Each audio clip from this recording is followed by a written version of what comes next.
This dog is just sleeping. This dog, it's just sleeping. It's like, Okay, now that you're making fun of me, I realize it's a weird thing to say. I just can't believe that it's fulfilling one of its needs.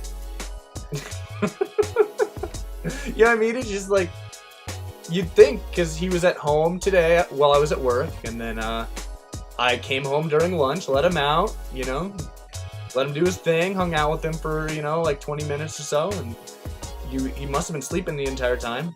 You'd think he'd want to stop sleeping. Yeah, like, what the heck? Yeah, lazy. Wait, sweet. Do you want me to do an intro now? Welcome, ladies and gentlemen, to the event of evening. One of the if you're events. watching during the afternoon, come back later. Yeah. This the straight up mac and tom. It's kind of like mac and cheese, but it's just a bunch of shredded tomatoes in a bowl. So we're gonna be doing a podcast. If you're new, we're basically just sitting around. We're gonna play a game in the background for your enjoyment. Gonna be shooting the shit, just talking the talk, walking. We're actually sitting the sit. But yeah, Mac's gonna be Mackin', and I'm gonna be Tomin. So, Mac. That's hilarious. I've been wanting to tell you something for a little bit. Oh wow! I'm sure you would. Wow, my computer just freaked out. Continue. Tell me what you would like to tell me.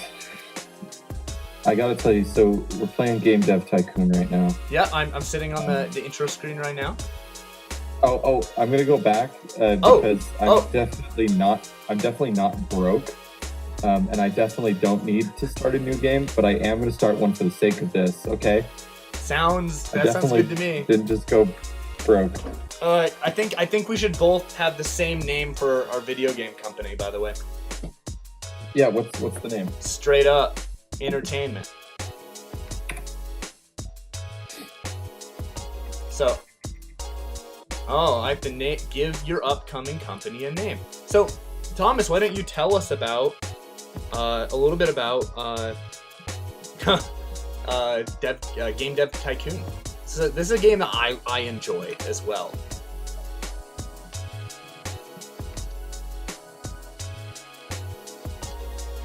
Thomas? Yeah. What? Sorry, you were like breaking up a little bit. What's up? So why don't you tell us about the Game Dev Tycoon? Well, let me tell you, Mac. So this is a game released by an indie company called Purple Heart Studios, I think, and they're really nice. They made a game about making games, and it's very fun. That's all there really is to it. You kind of make games based off of certain statistics that you can add in, like story and all of that stuff. And it's pretty simple interface. You'll see Mac doing it up. Yeah. And then you kind of like make your own game company through the history of gaming. Yeah, and you kind of have to learn different things over time. You manage your people. Yeah. I'm gonna name my person Mac. Oh crap! I should have named my person Tom. It's okay, but my person is also a woman. Oh. Because I feel like women need better representation in the game industry.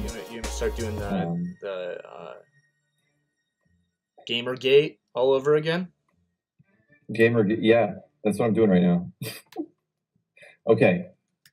Well, Mac, what do you got for me? What juicy gossip do you have for me today? Well, I mean, I think the best place to start off from the beginning is what I think everyone, and the reason we picked Game Dev Tycoon was for the obvious reason that E3 just happened recently. So, I mean, that's obviously the talk of the town right now. Yeah. Yeah, the big E and the weapon. Did you have a game that blew your socks right off? I mean, there was the obvious one that people were sort of nervous. I think they were anticipating. I don't know if Uh, it's the one you were anticipating as well. which one is it? Fallout 76. I'm not a Fallout person, actually. Well, I mean, for me, it was the one that everyone was kind of talking about. Yeah, people were talking about it. I think, man, I don't know. I think to me, I'm not super excited just because it's kind of like I expected Fallout to kind of show up, and it's Right. like it didn't really like surprise me. It didn't give me that jolt of excitement. Yeah, and I mean, okay, so my thing is I'm a pretty big fan of Fallout. Ever since, I mean, I can remember one of my first games that I ever played on the Xbox 360 Mhm. was the New Vegas, Yeah, and that's kind of where I got introduced. And I went backwards, and um, I played all the other ones, Fallout Mhm. 3. All of those really, I really liked Fallout. The world building, I like RPGs, and all in all, I think it's a yeah, very well designed game. What worried me is I'm also a big fan of Elder Scrolls, and I was nervous yeah. about what was going to happen. I mean, even with Elder Scrolls, and then what happened with Elder Scrolls Online. You know what I mean? Elder Scrolls Online is just such a huge garbage fire. Well, and I mean, it's a very Uh, cut and paste MMO. You know what I mean? And I know people who enjoy it, and that's yeah, fine. yeah. No, like no. I mean, some people enjoy it, but like lots of people enjoy bad things. It's not. And That's I've watched fine. The Room Um, 55 times. you'll learn that I'm very heavily opinionated. No, I think Fallout is a great franchise. Love it to death. But it was a little bit better than I expected it to be, because I was expecting it to be like because I heard rumors that it was gonna be a multiplayer game. So Mhm. immediately I went, oh, okay, the next Fallout game is gonna be it's gonna be an It's gonna be a MMO. battle royale. It's gonna be Fortnite. Yeah, and then they released those pictures that kind of look like the Fortnite intro, like the kind of lobby screens. Yeah. And I was like, oh no, it's a survival MMO. So I thought Fallout 76 is gonna be like I thought it was gonna be a battle royale, and I was like, oh no. Yeah. Yeah.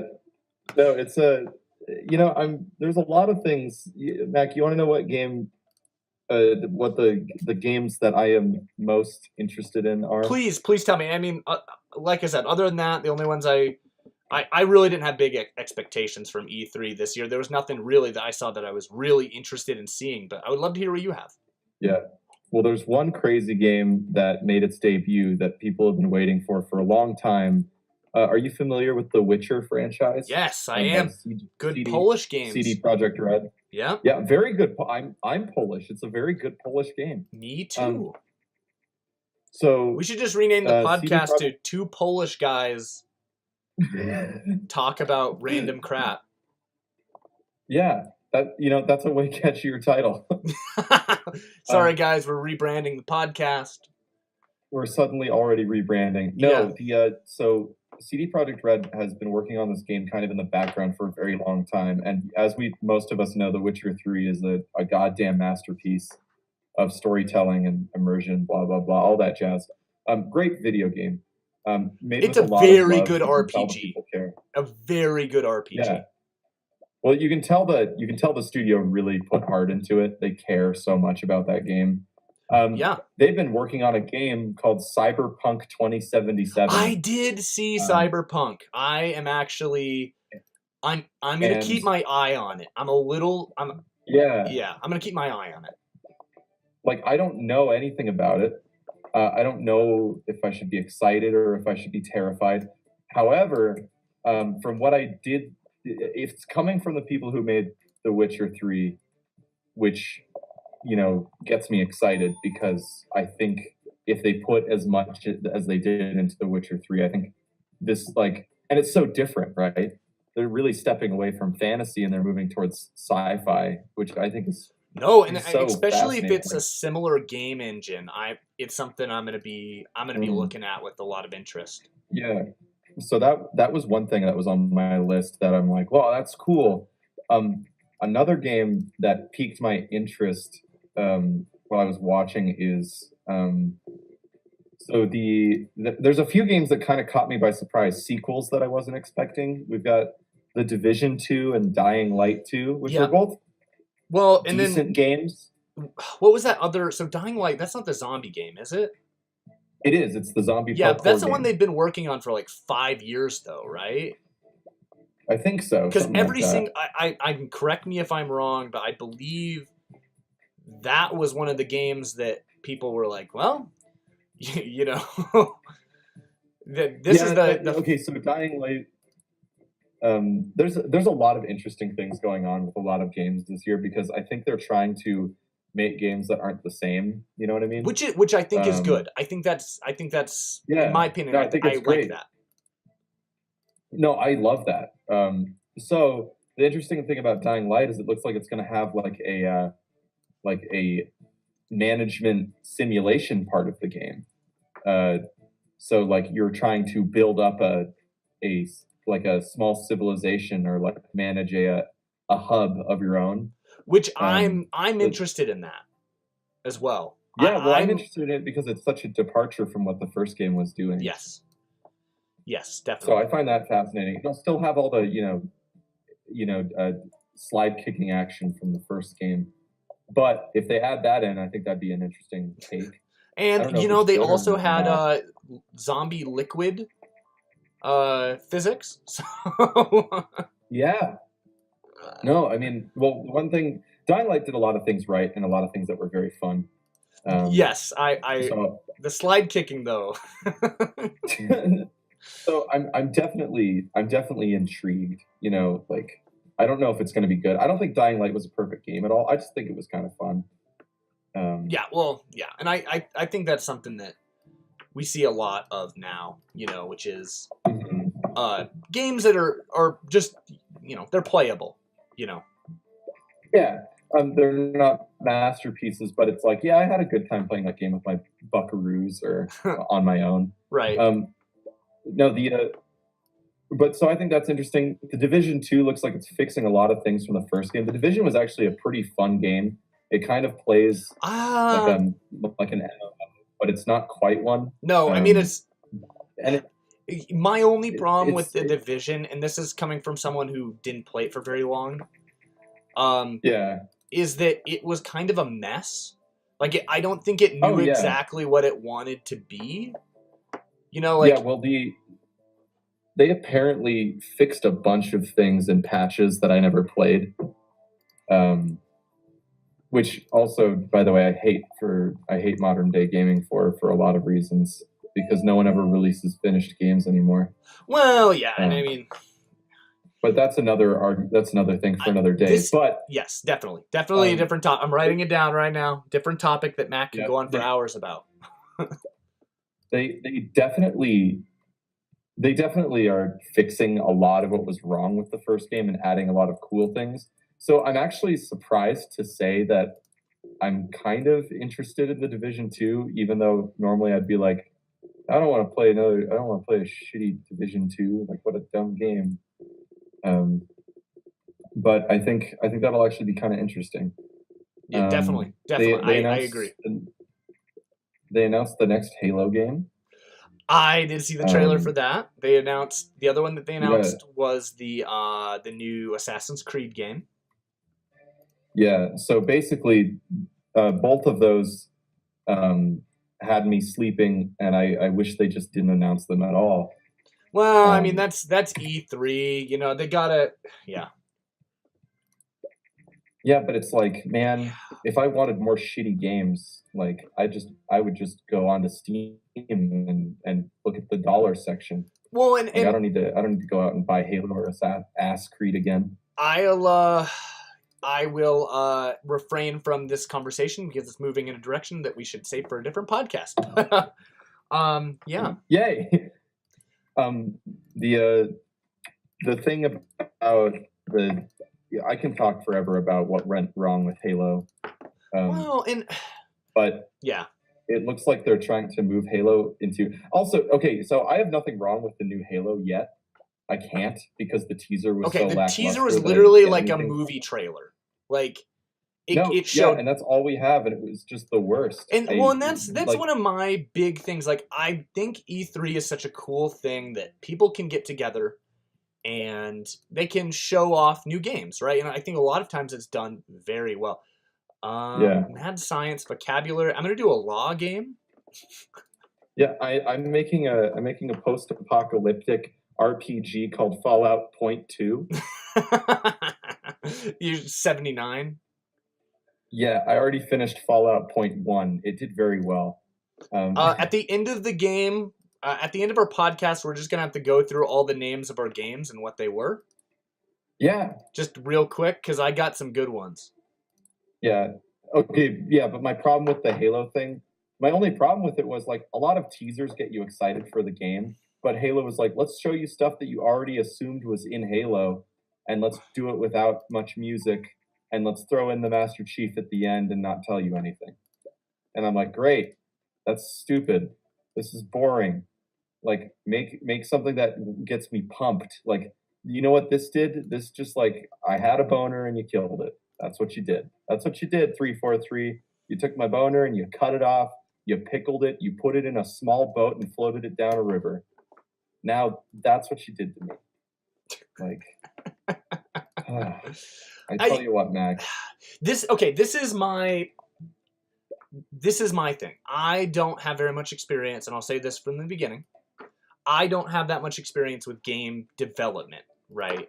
I think you get some experience. You know, you kind of learn. Oh, hey, you know, this is kind of fun. This game's not fun, and I think we all have that sort of knowledge sort of built in. You know, like I enjoy this game for these reasons. You know what I mean? What I do understand, though, if I don't understand game development, is game marketing, and you know, being a producer. You know, doing production in the past, you know, I sort of understand that, you know, the sort of dynamics that go on in marketing, you know, anything, any art project, you know, whether it's a game or a movie, you know what I mean? So one of the things for me is you see these two trends in modern gaming, and you see it at E3 a lot. And that trend is you have two different ways of marketing games. Either you make all these big promises, right? And you show off things that aren't finished yet, right? And you say, "Oh, this is going to be in the game." You know, and that's what was that stupid game that we don't talk about anymore that did that? Oh, there, man, you know, it's God, what is it? No Man's Sky. Yes, No Man's Sky. That's the obvious. Oh, that's the one that did it. You know, you're the one who destroyed it. Well, to its credit, it apparently fixed a lot later. But that's also like you released an unfinished game again. But that's not my problem. The problem is that even with all of that, there were promises that they made within the game on launch that they, even before when they did like pre-sales, and I don't feel bad for those people quite as much, because I would recommend you never pre-buy a game, you know, ever. Yeah. And I mean, just because there's times when people have been burned, and if you're afraid of getting burnt, then you shouldn't do it. You know what I mean? You should. I only pre-buy games if they have convincing betas, but otherwise I don't. Or I mean, come on, Law Boys. Anyway, I'll have you know, Fallout Point 2 did very well. Yeah. So, like I said, the one way is to show people everything, show people things that were in beta, because that's my thing with No Man's Sky. I have no doubt that they were trying to put everything in there. Oh, I'm sure they were. Right, but part of my problem is that when you get into this sort of idea that, you know, game development is a rough thing, right? They come down to the end of the line and they just have to start cutting stuff that isn't working, you know, to save money. Yeah. And I guess part of my sort of hesitance, and stuff like this is that, that's one strategy, and it tends to burn people, right? You show things that aren't ready, right? And in the Yeah. end, people get a skewed version of what's going to be happening in the game, right? And after No Man's Sky, people have been really nervous about doing the same thing. So right now in this E3, right, we've seen a lot of games that have showed us basically nothing, right? Which is the opposite end of the spectrum. You know what I mean? Except for Sony's whole conference, which was almost only gameplay. Right, but I mean, So I think they were pretty impressive with what they did because they were really ballsy and they're like, yes, look at all this gameplay.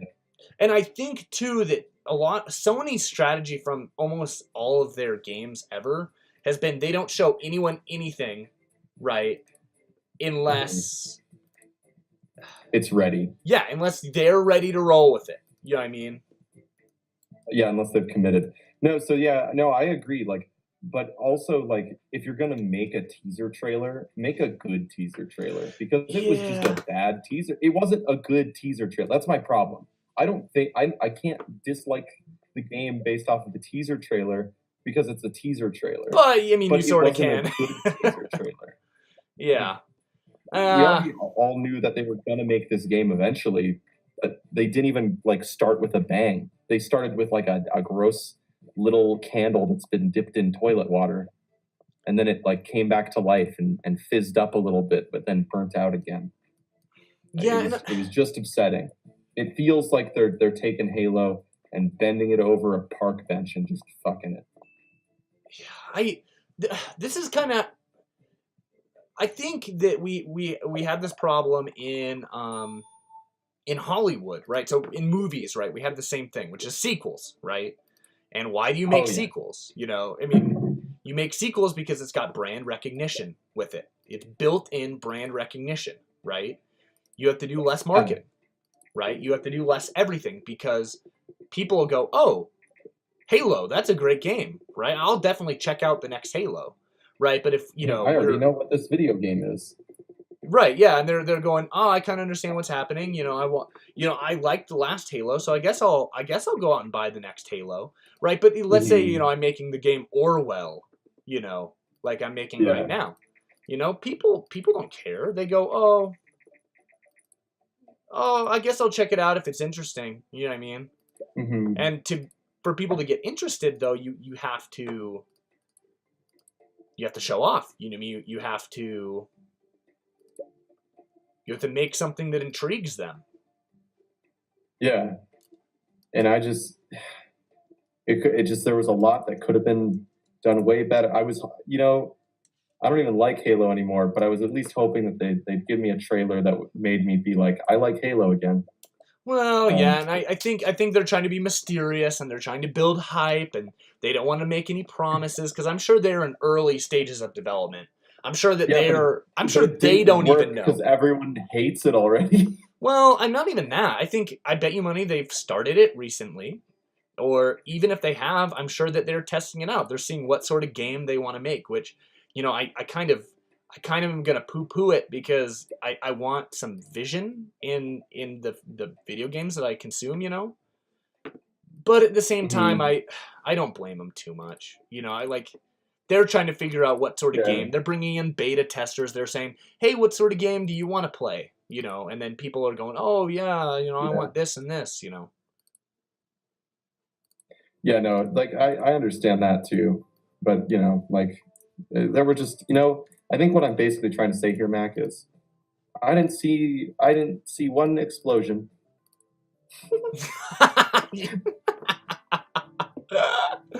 Oh, we are at the bottom tier, Thomas.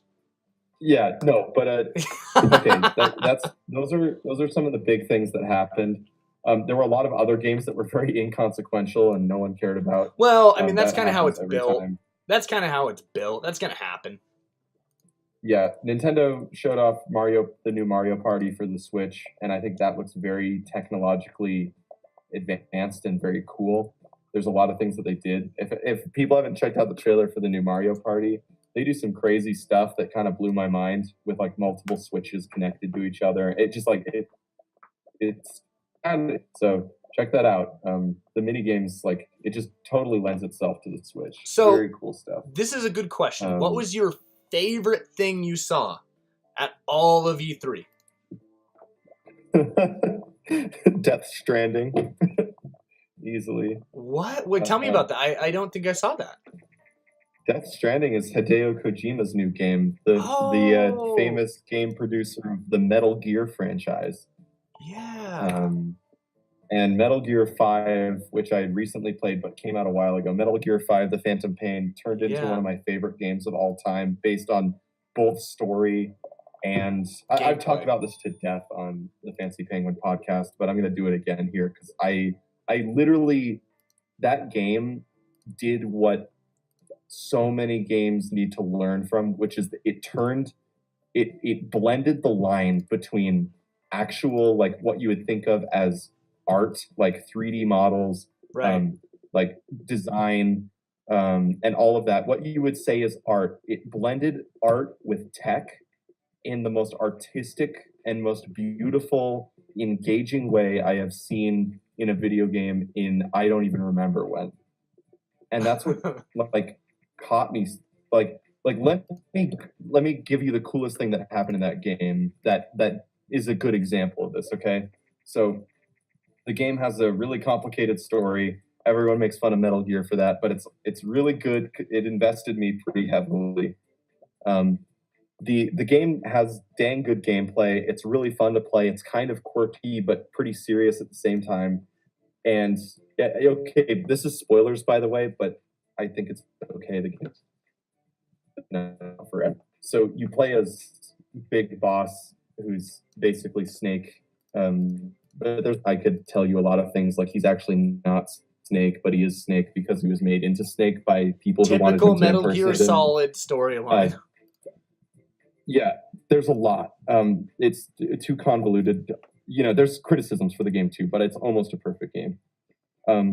But there's a part in the game where your crew, you build up this crew and you manage your own base of operations. So you like buy stuff for it and you upgrade parts of it and you can send out people on missions.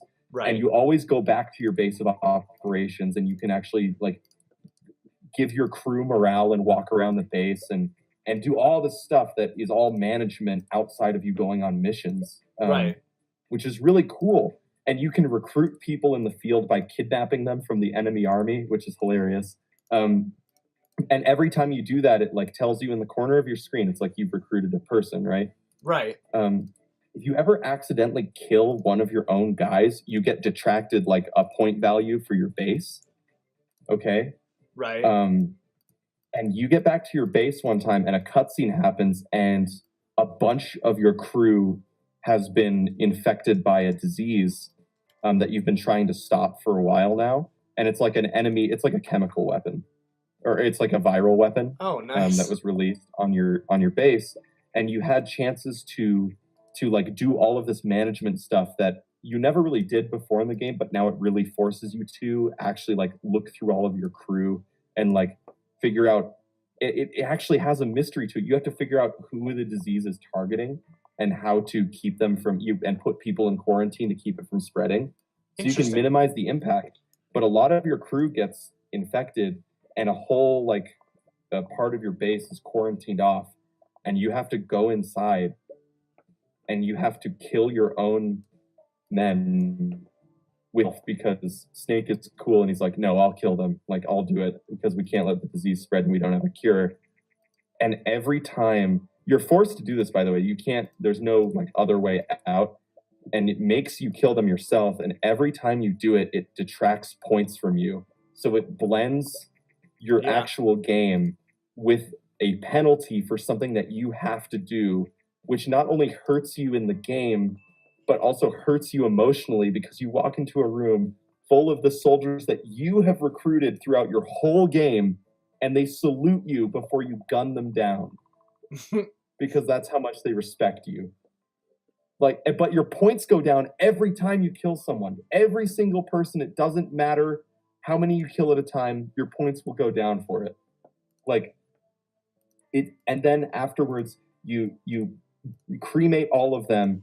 And then a freaking snake stands out on the edge of his base and looks into the ocean, and instead of dumping their ashes into the ocean, he covers his face in them, and he looks back at his crew and he says, "We won't get rid of these men into the thankless sea. We're going to like pressure cook them into diamonds and wear them into battle."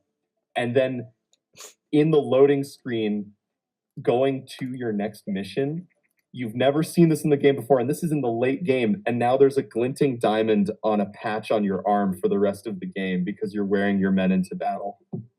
Wow. Like, it's a lot, but like all of the detail that went into that is so emotionally, like, just it invests you so much because this is stuff that you've done in the game, and it makes the gameplay impact the story, and the story impact the gameplay. Well, you know what I mean? And I think, and this is me as a storyteller, you know, I haven't played the game yet, you know what I mean? Yeah. So immediately I go to the side where I'm, it's introducing risks and rewards, right? Which is what I think every story should do. You know, you should be telling people, hey, you know, there's actual investment in this story. You actually care about people, right? These soldiers that you know, and because I bet you money after that part in that game, you were extra careful with everything. You know what I mean? Yeah, no, because it just did such a good job, and it was so. There's a lot of problems with the game. It had a lot of problems in development, and so the end of the game suffered a lot, story-wise, because a different team took over later in the game. But most of the game is damn good, and there's so many more things I could talk about that it makes you do in game that like just give you chills. It's like that good and that cool. So I recommend it to anybody. Pick up Metal Gear 5 Solid: The Phantom Pain. It's an incredible game. Definitely. And yeah, no, but that game did that, and I think The Witcher did that too. I think The Witcher's also a good example. I mean, they did it in like storylines, like the whole part with like what was it, where you have to try to find out. Oh, I totally forget. I haven't played it in so long. The quest where you have to like, you're trying to find the sickness, you know, like what sickness there is, you know, and stuff like that. Or anyway, they have a lot of moral quandaries in that game. You know what I mean? Mm-hmm. Yeah, no, but like. So I think The Witcher does it well. I think there's some games that do it really well, like in how gameplay is the art. Right. And I think gameplay needs to be considered part of the art. Well, I think it's a huge part of the art because, I mean, that's what video games have over anything else, right? In no other, you know, and in no other field of art can you be that immersed in whatever you're doing. You know what I mean? You have a huge hand in the game you're playing. You know what I mean? Yeah, it's an active consumption. Right. In different ways. So, yeah, and there's so much beauty in so many games that it's just like, you know, when you can do that thing where gameplay matters to the art side as well. It's just like it blows my mind what you can do with that kind of storytelling. And so I want to see more of that. Like that's what I want. And you know, like sometimes that's why Nintendo games can be so good. It's because they're a lot of the times they fill that basic need for something that's fun, but it's simple all in the same time. And the gameplay is what drives the game, right? Yeah. Not the hype, not what's been built up before, but literally that when you play that game, you're like, I am having a good time. And, you know, I think the gameplay is good and the art is nice. And like, I think that's why Nintendo games are so successful, because oftentimes we get too caught up sometimes in how complicated stories can be. And we don't want games to be movies. We want games to be games. Like that's what make them so good, right? Right. So yeah, no, I mean like, there's so much good about it. Let me tell you. Definitely. I love stuff like that. Yeah, I'm just way too passionate. But no, like that always gets me. So I wanted to see, like, I think a game that looks like it might do that. There's a game called Beyond Good and Evil. that's like a reboot of a really old game, and it it looks like it might do something cool like that because it looks like the team is putting a lot into it. So it looks like they might be they might, they got passion, and I appreciate Do you that. know? And Do you I know think what it game might I be- really have been enjoying recently? What? Have you played Detroit? Detroit yet? Becoming Human No. by David Cage. What is it? Oh, have you never played a David Cage game? No, You've not played one David Cage game? I don't think so. So like Indigo Prophecy, gosh, what other games? He did Beyond Two Souls that had Ellen Page in it and Willem Dafoe. I really don't think I have somehow. Okay, there's good parts about David Cage, and then there's like, what are you thinking, David? You know? But that's the best because he's taking risks. Yeah. Okay. So every single one of his games are QTE based. He was the progenitor to the sort of like the Walking Dead games. Oh, Right. okay. So he's the one who first did these games, and so like the ones I would recommend for you to play by David Cage, Detroit Becoming Human is actually an incredible game, and Okay. all of his games, I mean, they're QTE events, and they kind of have a character management sort of event, and they also have a sort of aspect to the game where you can like go through the game and try to find different different ways to beat the game or different endings, and doing specific things specific ways, stuff like that, Mm-hmm. But all in all, like, okay, so for example, Detroit Becoming Human is about a dystopian world, I guess would be the best way to describe it. And in this dystopian world, sorry, one second. In this dystopian world, there are androids, right? Mm. And these androids are, I mean, the best way to describe it would be these androids are changing society, right? They're supposed to have no emotion. They're the perfect worker. They're driving people out of their jobs, right? And Mm-hmm. the other part is, they're abused. They're basically slaves. Yeah. Right, so there's two parts of the game. One part is that like humans hate androids because they're like ruining. I mean, they're like running everyone out of jobs.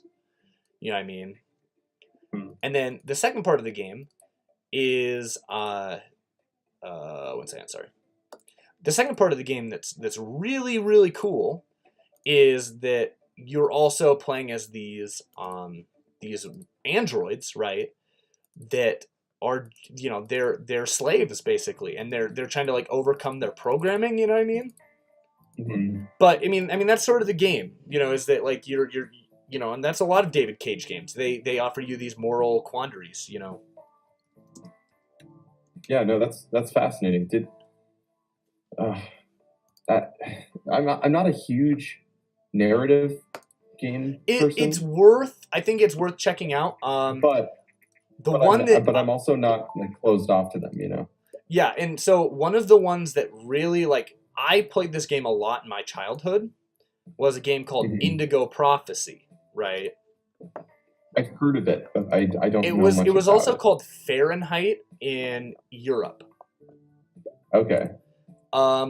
It's really weird. I can't even explain it because it's actually the weirdest storyline I've ever experienced in my entire life, and you feel like you're taking drugs while playing the game.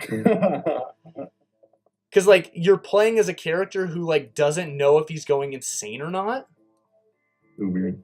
And then you have like, but it has this great aspect to the game where you're playing as this guy who doesn't know if he's going insane or not, and he commits this crime, right? So you're not only Mhm. playing as the guy who commits the crime, but you're also playing as the cops who are trying to catch him, right? Oh, there's a game called Heavy Rain like that. Yeah, no, that's a David Cage game. That is a David. I like Heavy Rain. Okay, I so think Heavy Heavy Rain's Rain very is okay. So Indigo Prophecy and Heavy Rain are very similar, except for my favorite part of Heavy Rain is the Sean. He just yells it for like 5. If you play the game, he yells the name Sean like 25 times. No, like he yells Sean like at least 100,000 times in 10 minutes. And they only got like 4 recordings of the voice actor saying Sean, so they just loop. Yeah. Sean! Sean! Sean! Sean! Sean! God. Heavy Rain is great. So that's a David Cage game. So you have played a David Cage game. Yeah, so I have them. Yeah, no, I think that's a cool game. So yeah, imagine that game, but a lot. They're all really weird. Airy. Airy. Yeah. Do this for me. Oh, that's cool. That's cool. Okay, cool. I like the fact that there's a guy behind it too. I like having a face to my. You just gotta look him up. More and more. He's a weirdo. Yeah, I more and more like to get to know the game devs behind things because I think that says a lot about their art, and I think that's really cool. I think people a lot of the time don't think about directors of games the same way as they think of directors of movies, except they're. But see, we'll randomly find these people that just become like the spokesman. You know what I mean? Yeah. Like that we just kind of put up. Like I mean, there's ones that obviously come to mind. You know, like I mean, Notch, huge obvious one. You know what I mean? Mm-hmm. I mean, like we basically put him on a pedestal. You know what I mean? We do, yeah. And then there's other people like there's a lot of the Japanese game makers. Yep. You just said his name. Yeah, I mean, there's those people like we are super. Hayao Miyazaki. Yeah, like we're super, impressed, and we love seeing what these people make. You know what I mean? And it's one of those interesting things that just separates video game art from almost anything else. You know what I mean? Yeah. Because, I mean, that doesn't happen in almost any other field. You know what I mean? Yeah. Even in film, people go to directors. Even though I think film is just as much of a cooperative, storytelling art as video games are. But it's just... Oh, heck yeah.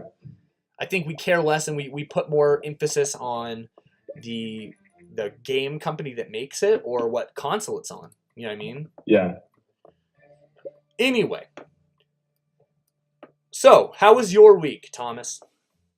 It was good. And I'm 1 second. I'm gonna pour myself another drink.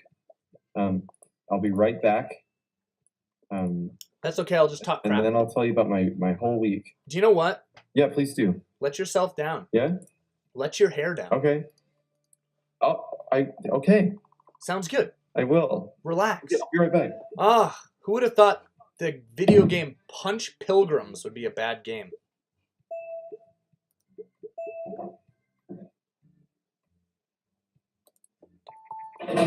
Oh, Lord. I think Thomas just died. Are you okay, Thomas? Are you there?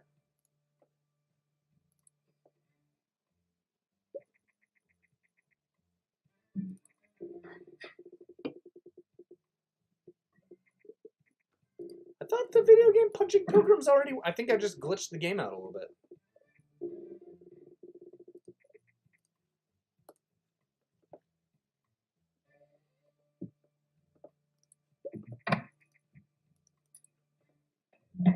Here I am. Hey, Thomas. Back. How are you? I'm good. How was your week? Tell me all about it, buddy. Well, let me tell you. Working on projects, working on classified material. And I don't know if you're familiar, but I did a hike. And it's in Colorado Springs, and it's called the Manitou Incline. Oh, I've never heard about that before. That sounds cool. It's a mile. It's only a mile, but I think it's a 2,000 something elevation feet. Wow. So So that it's like a 45-degree incline. Wow. Yeah. And it's just these stairs that were for this cog railroad that went to the top of Pikes Peak. Oh, so does it go to the top of Pikes Peak? Yeah, so it's a 14er. You don't go all the way up. The Manitou Incline doesn't go all the way up, but it's just such a super intense hike. So it's kind of like infamous, and it's popular because of how much you can be like, I did it, you know. Right. So I did that. My girlfriend's little brother threw up because it was so hot and so hard. Oh, poor guy. Yeah, and there were some people I think passed out. But yeah, it's an intense hike. Like you at first are like, oh, it's just stairs, but eventually it gets like you can see like if you look at pictures of it, you can see it go from not steep to just like such a crazy like grade. I mean, like I've been on top of Pikes Peak. Escalate. Like that area is nuts. Yeah, no, and eventually the steps get to be 2 feet tall each. Holy crap! And there's like more than 2,000 steps altogether. That's awesome. Yeah, so it's pretty crazy, but it was cool, and I had a good time afterwards. Huh? There's an adorable town there, Manitou Springs. It's a great town, and what's so cool about it is, it's like. Say that one more time, Thomas. Hey, Thomas. In its Here, can you hear me, Thomas? Little world. Hey, Thomas, can you hear me? Hey, Thomas, can you hear me? Yeah. Hey, can you hear me? You. So why didn't you start that one over? I can hear you.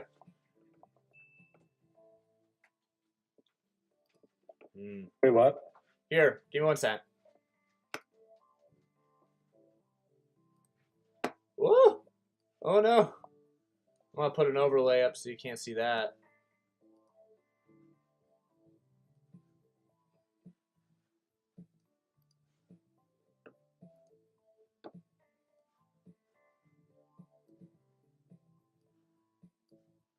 Hello, Mac?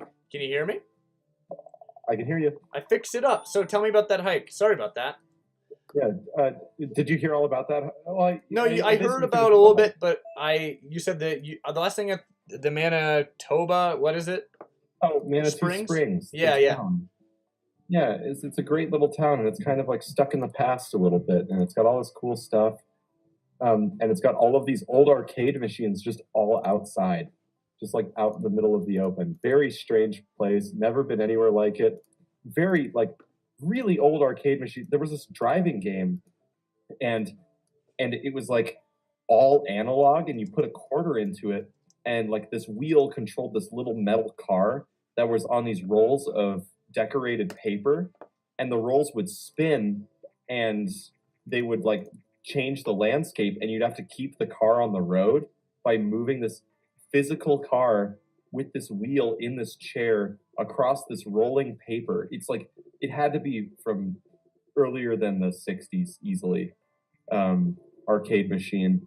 And if you ever like went out of bounds, it would like ding you, and then you get points at the end. It was unbelievably weird. Hey, Thomas, I've never seen anything like it. Yeah, I don't mean to like interrupt you at all, but no, my game, Pokey Gangsters. Yeah. It has 3 10 stars and a 9 star. Fuck, I got my best so far has been 2 10 stars. Dude, people love Pokey Gangsters. That's amazing.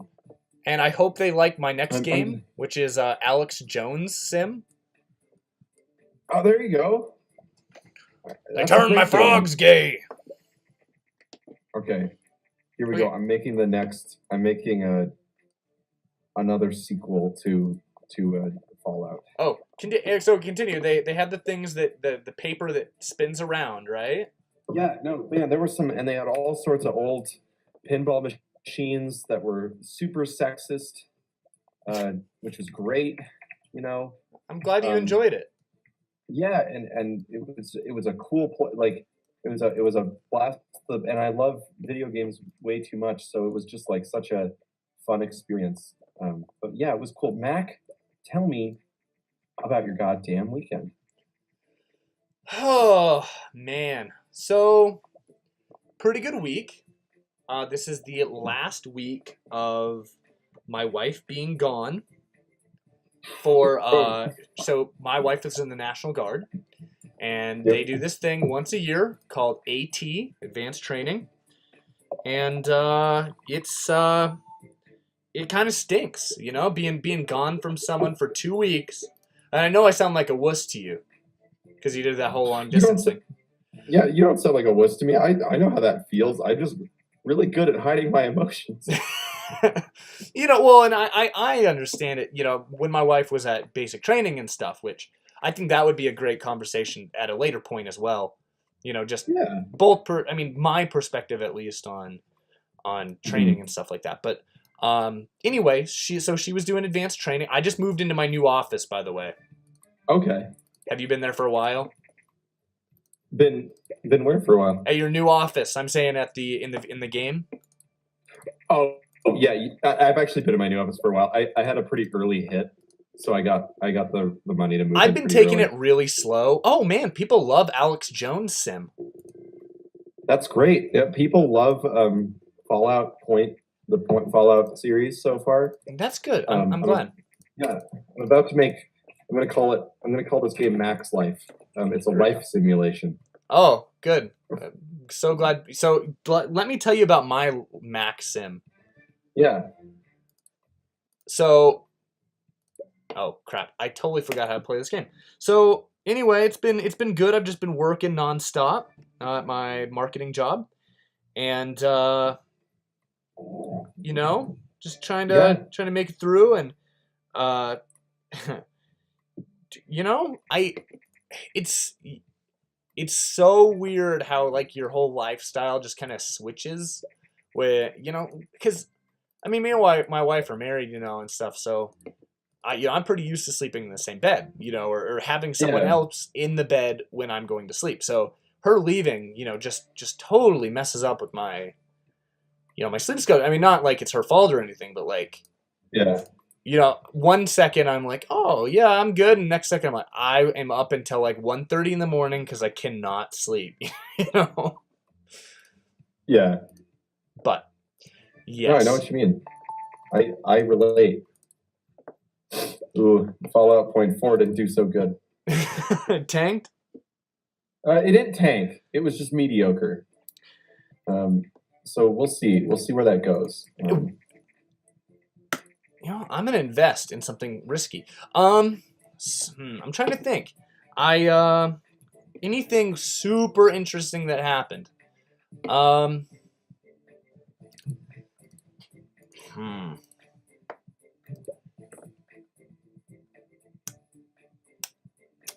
Man, like I said, I've just been working nonstop and just going at it. So I don't have too much.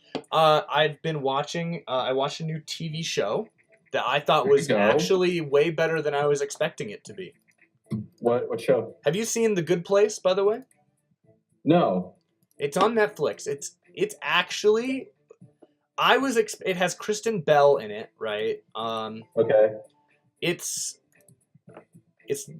like I was expecting it to be really like, oh man, this is really bad, and I was expecting only to watch one episode of it.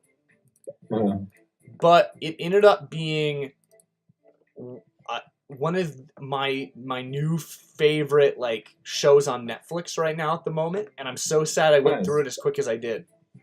Yeah. Hey Mac. Yeah. Mac's life tanked. I told you it was gonna happen, my dude. I'm just shocked. Oh man, he's playing video games again. This stinks. I wish I could make him be more productive. Yeah, that's not gonna happen. Damn. There's just so few options in this game. Well, I can stay inside and eat. That's one thing I can do. That's an option. Wait, why is there only two options? I can stay inside and eat, or I can stay inside and watch Netflix and contemplate film. Shit. And so yeah. Great. Yeah, That's good. doing my own little thing. I have a D&D sort of thing that I do. Good. I And love me some D&D. Can we talk about how fun D&D is? Yeah, no, I'm totally down for that. And I think people really misunderstand D&D, and that's the conversation I want to have. That was exactly what I was about to say. I'm like, I feel like people write D&D off way too quickly, but I think it is gaining in popularity with the general public. Well, and I can talk to you about this for hours. And do you know why I think that is? Why? Because they entered 5e, 5th edition. Okay. Right. So yeah, which simplified it, because I used to play 3.5, and then I played a little bit of 4e and I didn't like it. But I played 3.5 and I moved to 5e, and there are good things and bad things with the move, but basically what they were trying to do is they were trying to increase the mass appeal to it and try to make it less complicated. Yeah. For newer people, because the people who are playing 3.5 are in their 30s, Yeah. Which isn't bad, but they also want to advertise and get people who are 18, 15 playing D&D, so stuff like that. But part of my thing that I think people misinterpret is the what do you think? What do you think people misinterpret? I think people misinterpret, one is the complexity. There are plenty of options for D&D out there that you can play a less complex version. And I think people think, people don't understand that it's all just your imagination and you're just being a kid again, except this one has a little more rules, which make it good. The rules make it good. Right. But it's basically completely open and up to you, and you can do so much with it, and also what people also misunderstand is they're like, oh, do I have to get all of this nerdy stuff, and do I have to play in this fantasy world, and do I have to actually role play? That's so embarrassing. It's you don't have to do any of that, because you can play D&D how you want to play D&D. No one says you have to play it a certain way. Right. People don't understand that. Literally, it's your game, man. And it should be just fun. Especially if you're not super serious about it, right? If you're not super serious about D&D, go into D&D, get wasted and play D&D. Because that's the best, because it's so just silly and fun.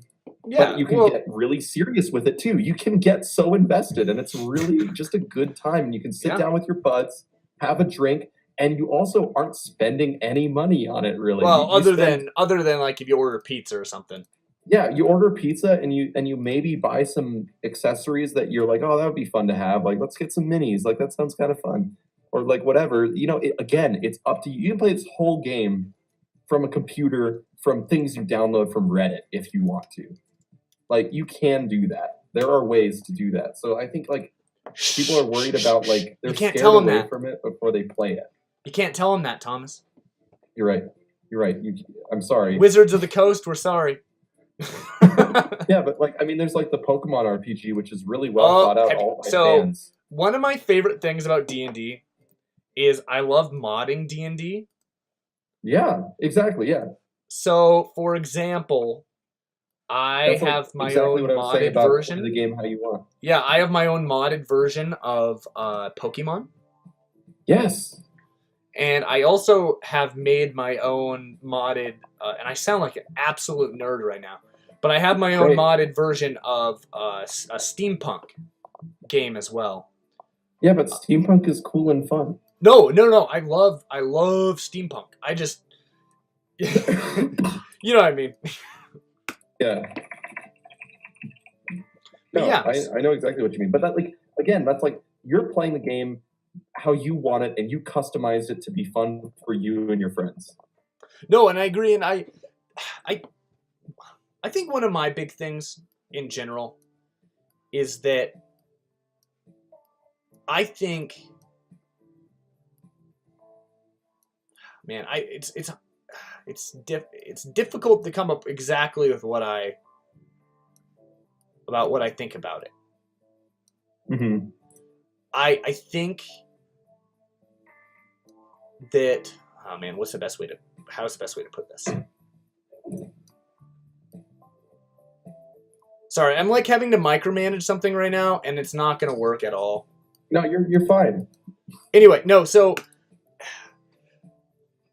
I think the problem people have a lot of times with D&D is I think if you think about it in terms of what, I know a lot of people, they had this idea that D&D, and it's because of a craze that happened, and there's actually a really great documentary on the satanic craze that people thought D&D was satanic, Yeah, I love getting into that. That's really fun stuff. And Another time. If you look into it, the guy who claimed that D&D was satanic, oh no, Thomas. What's wrong? Did something tank? Oh, Thomas punches dogs. Didn't do very good. No! That sucks. It got straight 5s. I can't imagine why that didn't do well. I mean, I'd play a game called Thomas Punches Dogs. Like, I didn't know how you got my life so accurate. Oh, man. But, it's interesting, that craze. That guy made a bunch of money off of it, and he basically said, like, oh, I kind of, I did it for money, and he released all these books and stuff like that, Yeah. And, I mean, I think D&D has changed at least my life, and I know that's...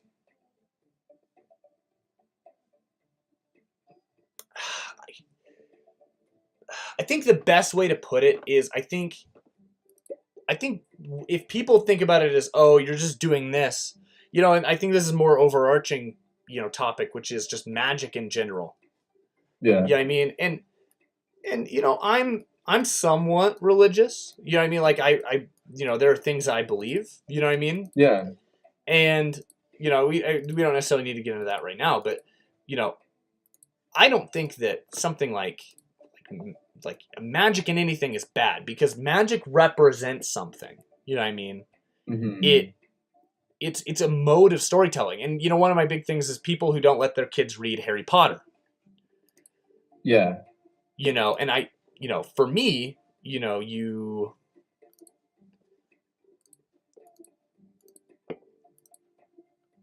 Harry Potter isn't about magic, No. It's about love. I mean, that's what the entire story is about. You know what I mean? Mm-hmm. And I think to simplify it down and go, oh, it's a story about magic, you shouldn't read it, is stupid. It's very stupid. And I think it diminishes what I think the story is trying to do, which is to tell a story and to teach people a lesson. I think if people listen to the story of Harry Potter, and if we wrote the story of Harry Potter, right, but took out all the magic, I think the end result story would be less, because I think the magic is engaging. It captures you. It's cool. Yeah, I mean, but even past that, like, even if you took the magic out completely, I think the base story is good. Yeah. You know what I mean? The story about a kid who's trying to figure out who he is, who, he wants to find what love is. He wants to know what his parents, you know what I mean?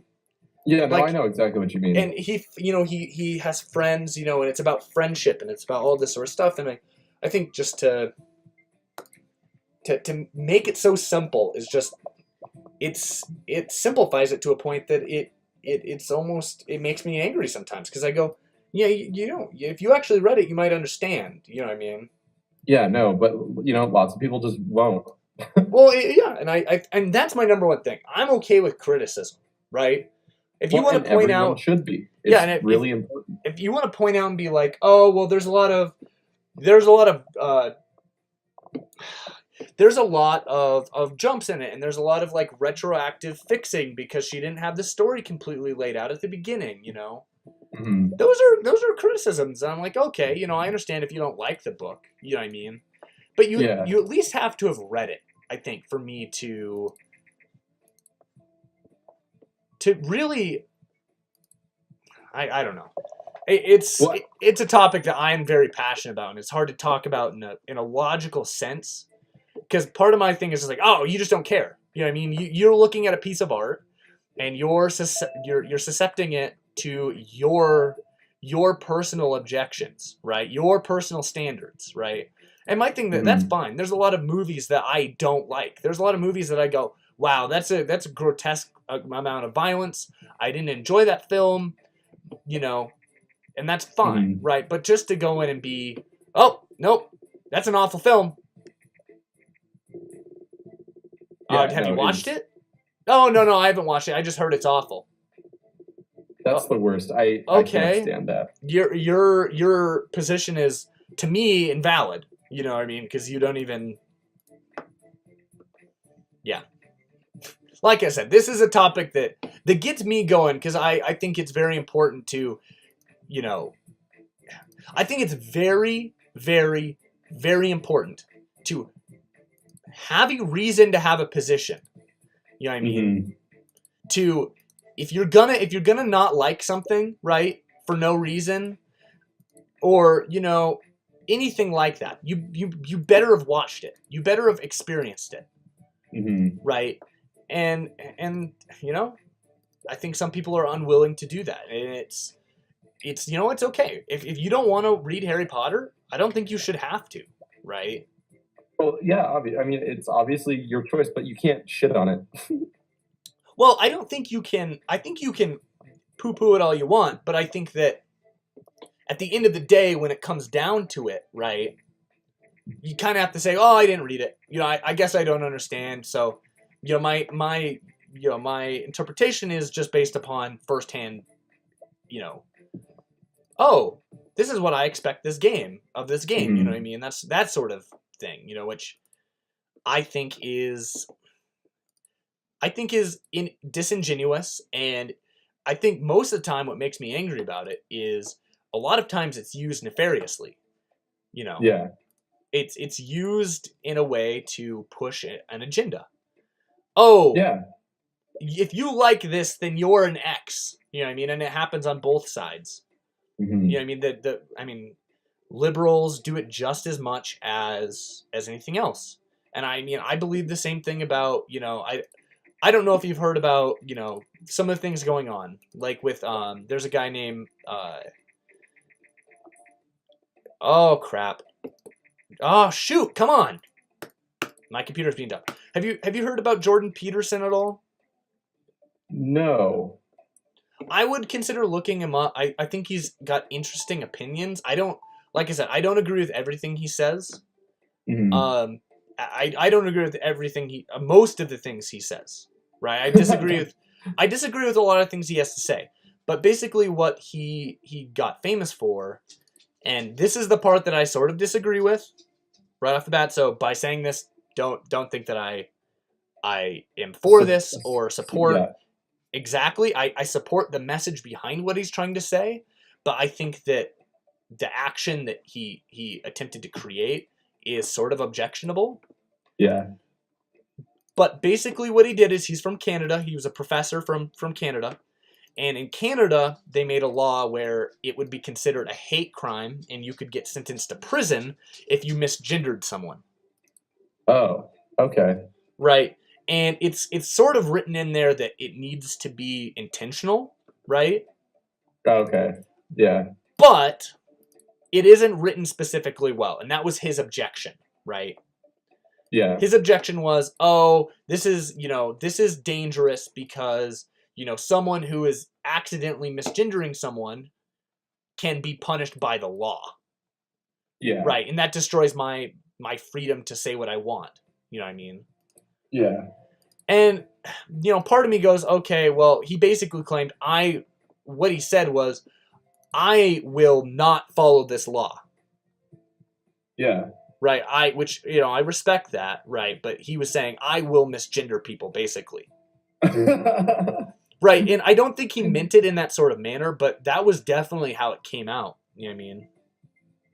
Yeah, one second. No, I get that. Back to Thomas's birth.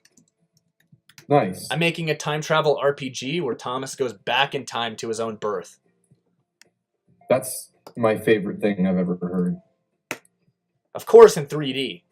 Yeah. We have to see that in 3D. No, but I think part of my problem with the entire situation is that instead of just, listening to his opinion, right? Which I think if you listen to that first thing, which he basically, I think this is the one thing he did wrong, which was how he presented himself, which was, I will purposefully misgender someone. You know what I mean? Mm-hmm. For the court, for the sake of protesting this law. Yeah. Instead of going, I hate this law. If someone forces me to do something, I will not do it. You know what I mean? Yeah. And I think that what people said about him, and I think this is the entire reason I brought him up. And this bugs me in video games, it bugs me in art, it bugs me in books, it bugs me in film, it bugs me in everything. Right? I think that we need to, as a people, to be able to say, you know what? I'm going to here, sorry, one sec.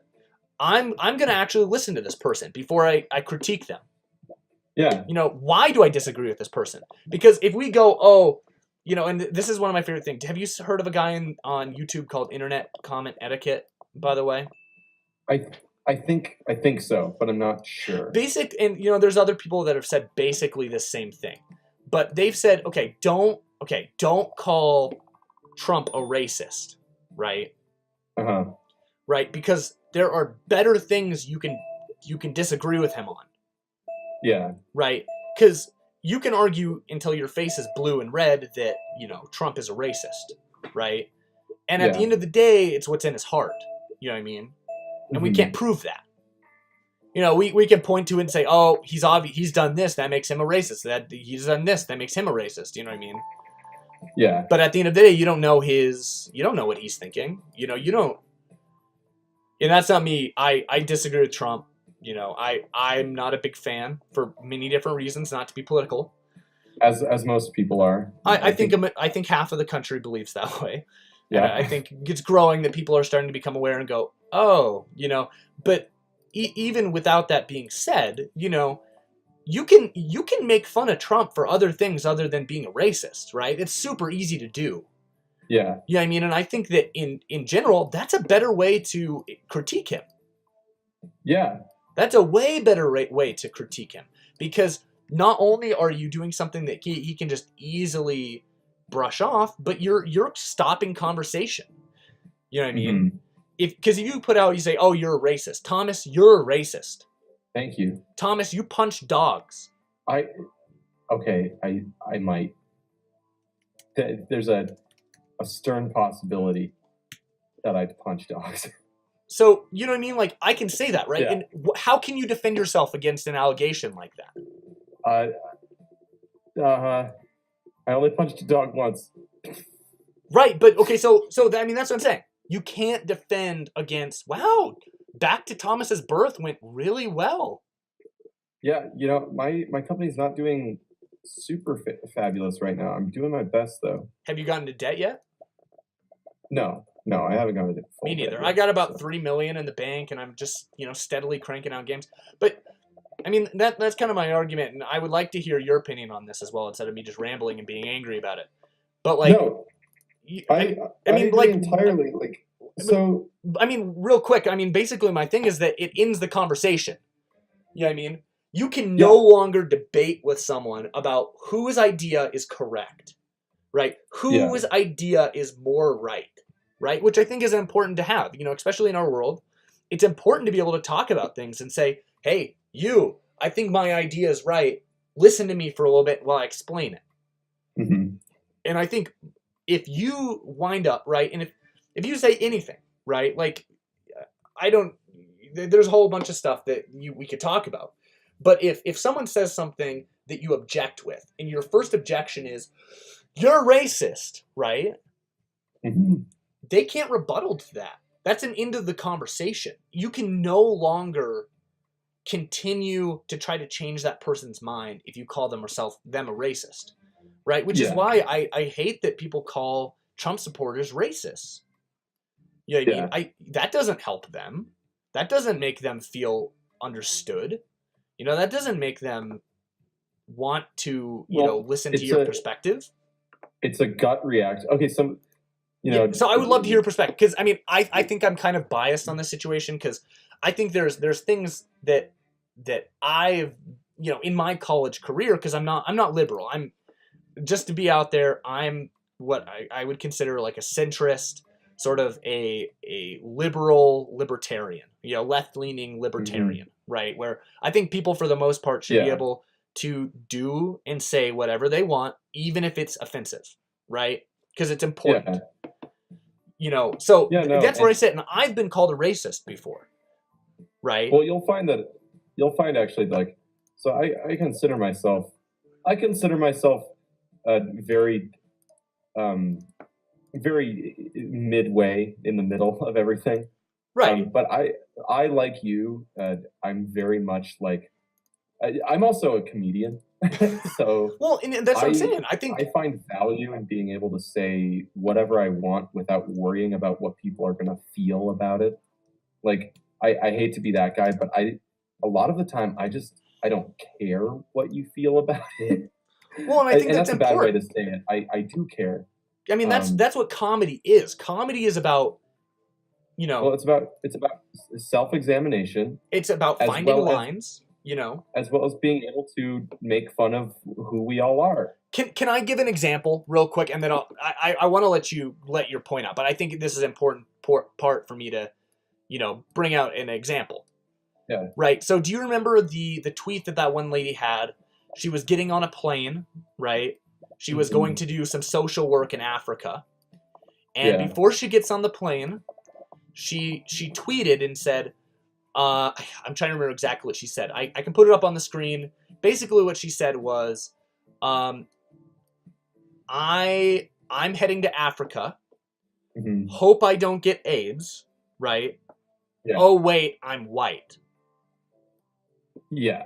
Right. So I think that's a bad joke, right? If someone told me that on the street, I wouldn't laugh, right? But anyway, what ended up happening, I don't know if you heard about this, but what ended up happening was that she got on the plane. Did she lose her job? Yeah, she lost her. By the time she landed on the other side, so many people had reposted it, redone everything, that she lost her job. Right? Yeah. And part of me goes, okay, well, maybe she didn't deserve that.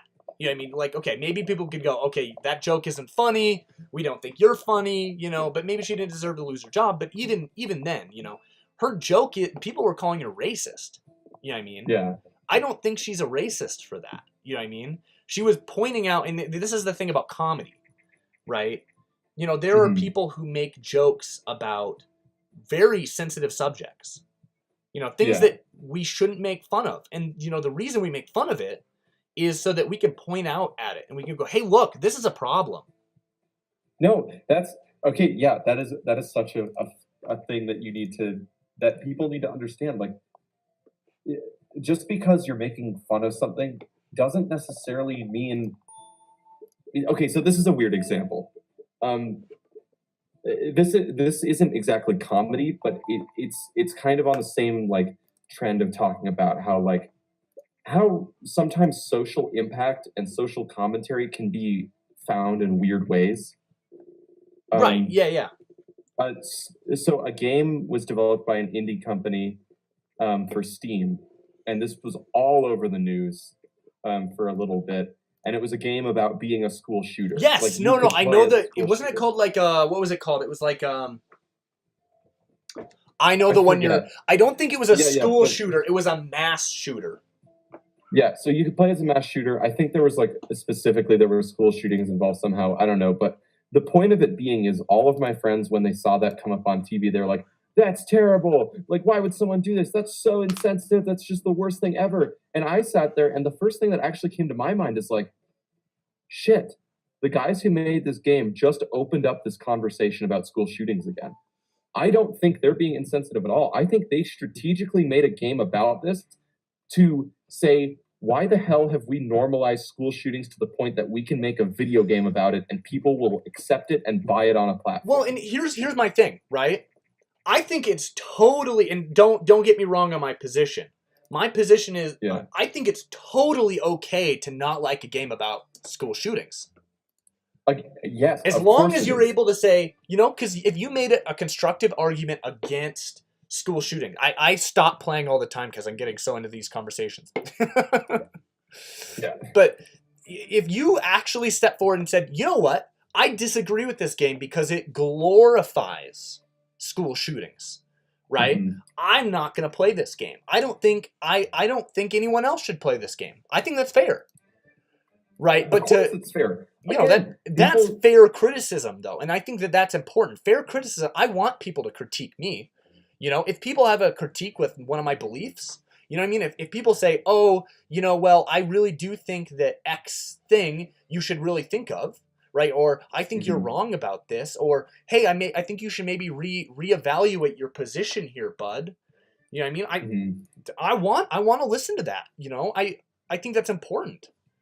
But continue about the, But so what I'm saying is they were all like, no, this is the worst way to like, you shouldn't do this. This is awful. Like, these people must be sick in the head. And there's a part of me that says, like, the media already hates gamers enough as it is. Right. Well, I mean, even think about the violent. Even think about the Grand Theft Auto. You know what I mean? Yeah. Well, that's one of the huge issues, right? They perpetuate this idea that gamers are violent, awful people because and it's bad for kids and it fries your brain. It's a lot of stuff that goes into that. So I think a game like this getting so much attention in the media doesn't help that. And I think I don't appreciate that it does that. But at the same time, if you look at it from an aspect of these guys made this game, maybe they made it, and even maybe they were making a dumb joke that's not good.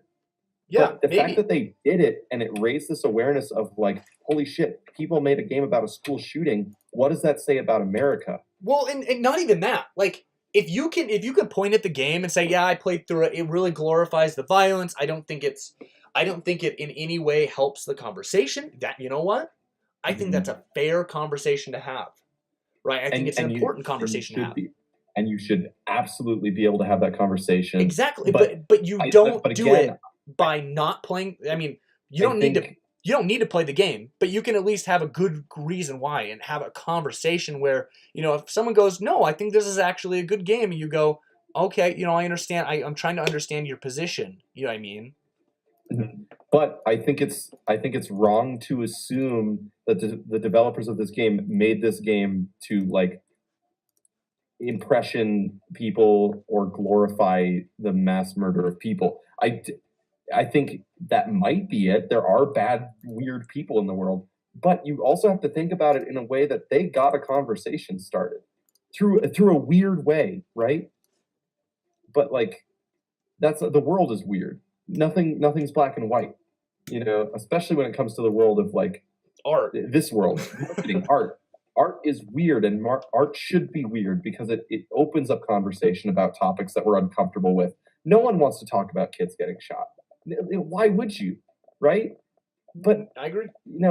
There's something to be said about the fact that they made a game about this, and like, I don't know. I think there's a deeper conversation here than just saying it's bad. Well, and to be honest, this is one of my problems with a lot of things that we're going through in our country, specifically, is we are unable to have conversations with people. Yeah. Right? We are unable to, and this is my problem a lot of times with being PC, completely PC. You know what I mean? I think there's an aspect of like, yeah, be polite to the people around you. You know what I mean? But I think that we need to have a sort of a look at ourselves and be able to say, you know what? We need to be able to talk about things we're uncomfortable uncomfortable about. Of course. You know, I think we need to be able to have those conversations, because what ends up happening is that what we have now is that neither side wants to listen to the other side, right? Yeah. All we want to do is listen just long enough so that we can hear, I can defeat your argument. Yeah. I can pwn you. And I just feel like, you know, when it comes down to a political stance, obviously, this is my problem. This is why I hesitate to call myself liberal or conservative. One, because I don't agree with the labels. Oh, well, in any you're part of a growing percentage of people who agree with you. Because I think that one of the biggest problems is the labels, but that's another conversation. I agree. That's another day. pack mentality, but yeah, we can talk about that later if you want. That's like such a huge can of worms to open. But the problem is we have two distinct sides that have such a huge wedge drive in between them that they refuse to make any kind of literally both sides are it's such a childlike situation, and I hate watching it, and it's so hard to get this into people's heads. I see it in my parents, and they're very liberal, and they think that they're morally correct all the time, and I try to tell them, hey, those people that you think you hate so much are people too, and they're entitled to the way that they live. And right. Maybe they're not totally wrong. And obviously they're not. Like, come on, people. Like, you have to make compromise to make how we live and what we live for work, because you're never going to be always right. And even if it sounds like the worst thing ever in the entire world, like, never do that. Should be the worst thing. Seems morally incorrect from your standpoint. That's still your standpoint and not theirs. And so... you're biased. Well, and here's the problem. The real danger in doing that. Sorry, I'm making a game right now. It's a colonization simulator. That's fine. And it's called great. Tomas Destroys Africa. Good.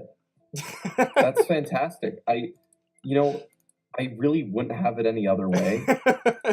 So, but I mean, kind of the real danger, right? Oh, and it's going to be a mature game, of course. Yeah. The real danger, in my opinion, for calling out other people and going, oh, you're awful, you're bad, you're this, right?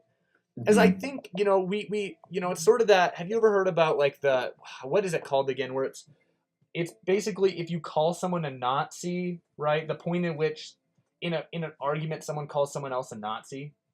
Mm-hmm. Here.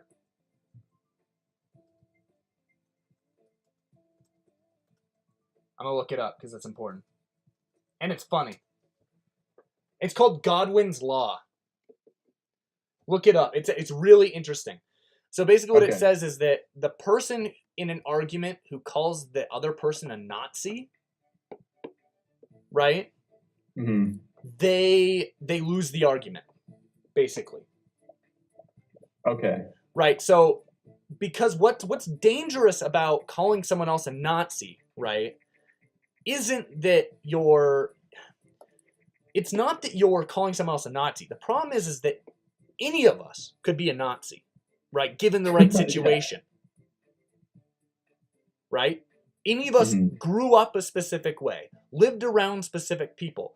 I mean, be subjected to a large amount of political, historical, economic instability. Mix that with the propaganda, right, that they were subjected to. Mm-hmm. I'm not surprised there weren't more Nazis. Yeah. Right? And I'm not saying that their ideas are valid, right? I think they're objectionable, right? Mm-hmm. But the mere fact is that you don't know the reason why you believe things. Yeah. You know what I mean? We believe things because of our life and the things we went through. So to, say, hey, I disagree with what you say and I think you're an awful person because of the things you believe, right? Instead of just telling them, right? Like, Just being like, I think you're an awful person. Yeah. Right? That's just it. Instead of just telling them about what I said that wrong, I understood, but like being able to tell someone, I disagree with you because of X. Mm-hmm. I disagree with you because of Y. That's important. You know what I mean? That's key. No, I fully agree. Like, and I feel like a lot of people are moving. Hopefully, I feel like our generation, quite a bit of us are moving towards that kind of belief. Well, that stance. Part of me wants to believe that, and the other part of me feels like we're just as bad. Oh yeah, I mean, but I think it's human nature to do that, and I'm not saying like that's human DEA, like humans are awful, like that's not what I'm exactly trying to say. I think all humans fall into this, right? But I think that's what makes us different as well, is that we're able to transcend above. We're able to be better. You know what I mean? Yeah. So, any closing thoughts, Thomas? Anything like on that subject specifically that you want to get off your mind? I don't think I have any. I think I don't have any particularly. Do you? I just think if you're listening to this, just consider listening to people. And I find myself being bad at this as well. I want to I guess I want to like just immediately disregard people that I disagree with, because it's easier for me. Yeah. You know what I mean? But I think that's an important part of empathy. That's an important part of being a better person, is to be able to listen to the people you don't agree with, the people that you may hate, and being able to say, you know what, I really disagree with you, and I disagree with you for these reasons, and I think that a lot of the problems, I think the reason I disagree, I didn't vote for Trump. I'll say that right now, right? But the reason he was elected was because of the bipartisanship in our country, in my opinion. So I think that if we really want to defeat people like him, we want to be better than him, and I think that it's that's a fair point to make. I think we gotta try to be better than him by actually being better than him, and not stooping to his level. You know what I mean? Yeah, instead of throwing around insults. And you know what? I think we should respect him. I don't think that we should. I think that we should be able to criticize him. I think we should be able to do that. But I think at the end of the day, he's our president. You know what I mean? In a way, yeah. Yeah, and I think. I think that I don't want to. I hear people say this all the time, and it makes me laugh. Which is they're like, "Oh, I hope he fails." Yeah. You're like, no, don't do that. I don't want that. Please. No, obviously, we don't want him to fail. I disagree. I disagree with him, but I wish upon everything that I am that Trump is successful. No, I do too. Okay, so that's my weird thing. Okay, I don't support Trump at all. I do sincerely think that he's an asshole on just almost every single level. Fair point. I just I don't agree with him. And that's fine.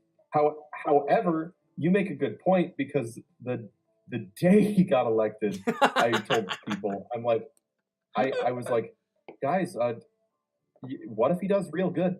I'm like, yeah, he looks terrible. Like it looks like it's gonna just be a shit show. But let's stay on the up and up and be like, what if Trump turns into the greatest president of all time? Like, wouldn't that be good? Like, no, and that's kind of my thing, to kind of go, we want him to fail because I disagree with him. That's crappy. No. And Republicans did the exact same thing with Obama. Yeah, and obviously I don't think he's doing great at all.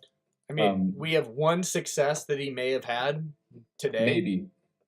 Yeah, with the whole maybe. North But by the Korea way, thing. very notable. I think that's a thing that he deserves credit for, and people are kind of they're trying to make bad of it, but I don't really see too many bad situations from it. The worst situation is we go back to our earlier relationship with North Korea, and the best situation was come out with it in peace. Yeah. So, like, people need to chill the fuck out, I think. My next game is Like, gonna be Trump's okay. there you go. I think I'm almost bankrupt. I took a huge risk and it didn't pay off. You know what? I'm doing okay. Yeah, I took a massive risk, and it definitely didn't pay off. So Oh man. I'm trying to think of something funny to bring up our mood a little bit. Well, what we could do is we could wrap this puppy up, and we could tell each other about the games we made. Oh, up to give this me 1 point. second. I want to see how Trump is okay comes out. Yeah. What kind of game is it? Well, it's a historical RPG. Oh, that's great. I should have made it You a know what? dystopian future. Darn it. You know what was funny about when I was watching the North Korean summit? What? Well, it was the I I G7, right? It wasn't The just what? North Korea. what now? You know, he brought his own toilet, right?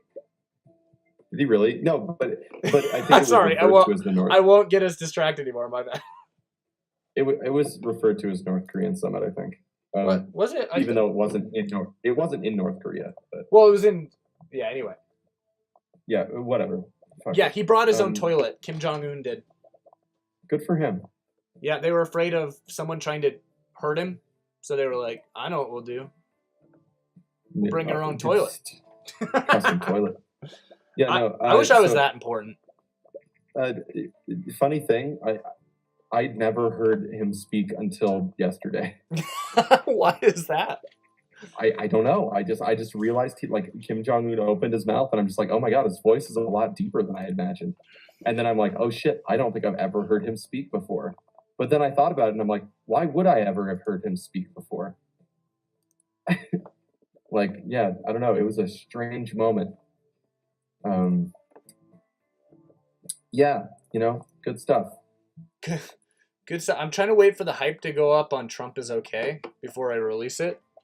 Yeah, lots of hype. I'm waiting for the E3 game convention G3. Yeah. Oh, I got some pretty good hype. I'm hoping. Good. Got a lot of turnout to my booth. A lot of people are interested in Trump being okay.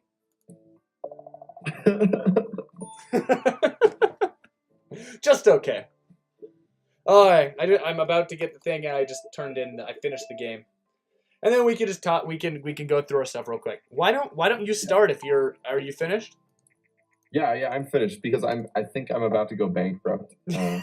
Okay, sounds good. All right, so lead me through it. Okay, so here comes my whole game history. Are you ready? My first game coming in at a score of 7 was computer with a space in between every letter. Okay. And it was a technology simulation. Oh wow. My next game was coming in at 7.25 was Fallout Point 1, and it's a post-apocalyptic RPG. Following that is a construction simulation called Build a Building, and it came in at an 8.25. Then we Build a Building? Then we have Scary with 2 E's and no Y. Not even a scary boy? No, just Scary. It's a horror adventure, 4.75. We've got Fallout Point 2, which got a handsome 8. Another post-apocalyptic RPG. We got Flippers, which is another construction simulation. Oh, which Flippers. Came in at an 8. Isn't that a game right now? Yeah, I think it is. Yeah, the game where you can flip houses.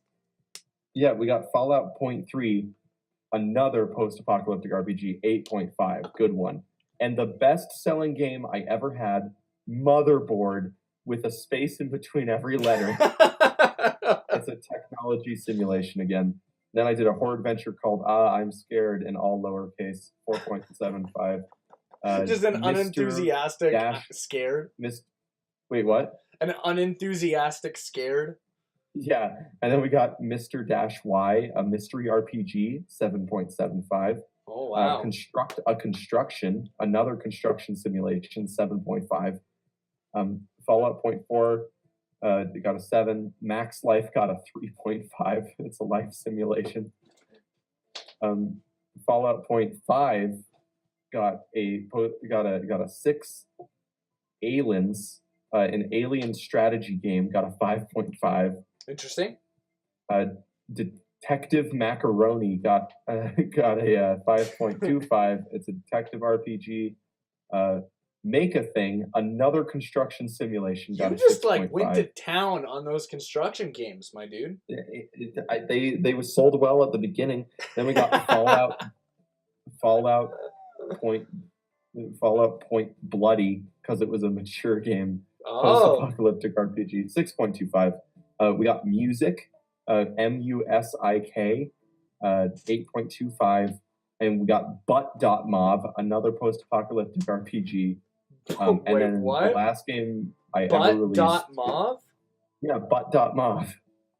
Like what? And then, yeah, I don't know. And then we got my very last game, Movies, all lowercase. It was a movie simulation, and it got a 6 and made me bankrupt.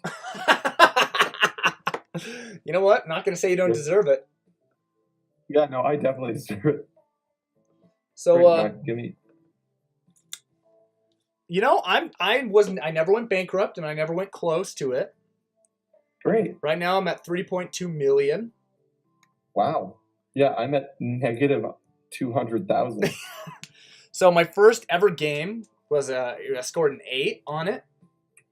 Good. It was called Colonizer. It was a colonization simulator. Very nice. Then I had a game called Train Boys.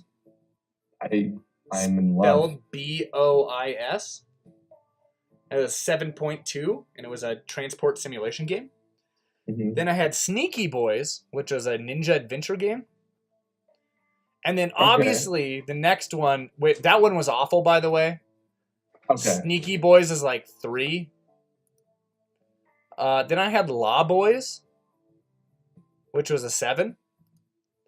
Okay. And then I had one called Orwell, which is a dystopian RPG. Then I had a colonization strategy game called Scumlords. I like it. Yep. And then I had a dystopian RPG called Thomas in Chains. Oh. And it tanked, and I blame Good. you, and not my bad management skills. I also blame you for my game Max Life tanking. I think that I just sort of fell in love with you halfway through this. So, because my next game was called Ninja Tom. Oh, good. It was okay. And then I have a game called Rickles and Marty. Oh, which is good. It's a mad science RPG. Yeah, no relation to any existing content. Nope, not at all. And then I had Train Boys 2. Good. Which didn't do that well, sadly. And then I had a game called Punch Pilgrims, which was just a 5. Nice. Colonization action game. And then I had Pokey Gangsters, which was the 9.75, one of my best games ever. And then I had Alex Jones Sim. And then Thomas Punches Dogs, which sadly Alex Jones Sim was a better game than Thomas Punches Dogs. So there's that. And then I had Objection, which was a law RPG. Great. And then Back to Thomas's Birth was an 8 game. Great game, by the way. Great game. And then I had I Spy on Tom. Good. Which is a spy simulation game. And then Thomas Destroys Africa, obviously a classic. That, I think I remember playing that when I was like 6. Yeah, it's a classic, I think it's definitely one for the memory books. Yeah. Definitely not as good as Thomas Punches Dogs, but then I had Capers. I don't know. Just Capers? I don't know why I named it Capers, because it's a dystopian RPG. Okay. I think I just typed something random because I was talking. Mm-hmm. And then my last game was Trump is okay. There you And guess go. how much it got? It's 4. It got 3 10s and a 9. Shut up. My last That's game. hilarious. And so here I'm gonna continue with it because I just got my ratings back. Okay, so my first sale, right? Yeah. My first sale, it was ranked second, and it had almost 500,000 sales in units. Shit, dude. Yeah, Trump is just okay. I guess. Yeah. Undeniably, he is okay. We just got word that Trump is okay was recently released by Straight Up Industries and has racked over 50,000 in sales. Wow. So there's that. Well, good. You know what, Mac? I'm proud of you. I'm now proud of Trump. Hail the Lord. Yeah, of course. I'm going to make a shrine, and I'm going to jack off in front of it every night. Not sacrifice. You're not going to sacrifice anything. I'm sacrificing my seed, Mac. Nice. Yeah. If I'm making anyone uncomfortable right now, you're impeding his free speech. Yeah. If you disagree with him, you're impeding his free speech. Well, god dang it, Mac. Good little podcast we had there. So, just a quick wrap up. Anything else you want to say? I opened it up. You do the wrap up. I don't have anything else unless you do. They call me the gift master because I rap real well. Yeah, I'm excited that you guys went along with this podcast with us. I can't talk apparently. Thank you so much for listening to this podcast. I want to thank every single person who came out, who listened all the way through. If you're still here, make sure to like, subscribe, and maybe comment. Tell us what you think. Tell me how I'm wrong. Call me a racist. Yep. Yes. You're already playing Players Unknown Battleground. Well, yeah, I just wanted to play a quick game before bed. I'm not even done talking yet. Well, I was booting it up so it would be ready. It takes a second to boot. I know you don't care, Thomas, but at least act like it. No, I do care. I talk to people when I play video games all the time. That's what I do. That's so rude. I can't believe you talk to people and play video games at the same time. I know. It's very strange that that's my form of connecting with people. But yeah, if you've made it through this entire super long podcast, just you probably want to hear more from us, or you don't. Yeah. But yep, definitely comment, and subscribe so you can see more from us and also help our channel grow. Our first podcast went over really well. I feel pretty well about it. Hopefully I think our internet situation, our recording situation is a little bit better. We had one problem in the middle. But other than that, thank you guys so much. I appreciate every single time that you guys support us, and I hope that you guys will help us in the future to create an awesome podcast. Real quick, why don't you plug your channel real quick, Thomas? Yeah, and my only other quick thing is if guys, if you watch the podcast and there was something that really caught you off guard and you didn't like it for whatever reason, that isn't I guess a talking point, or if anything, let us know, because that's the best way that we want to improve it, because we want to make it a good podcast. So your participation in comments or whatever, that just helps us make a cooler podcast. So just let us know your opinions. It can really be anything. We like the feedback. And if you want more juicy content, specifically gaming content, because that's my shit, you can head on over to Fancy Finger Productions. It's linked on the channel. And you can check out all the crazy stuff over there. We got a podcast over on that channel as well. That'll be starting up here again soon. And we just have a slew of other videos, mostly gaming focused, but we do some other stuff sometimes. It's a diverse place. So yeah. Yep, and this is really the only thing I do. I have an old podcast called Role Players Podcast, if you want to check that out. Other than that, though, Please make sure to sign in the future. Thank you so much. We appreciate every single second that you guys spend with us. And remember, keep listening to Straight Up. Yeah, just play like a car crashing sound, some screams, and then like play the sound of like a dog getting hurt. Did Thomas punch it? I think that's the implication, and then we'll just cut to black. Sounds good. That's what we're cutting to right now.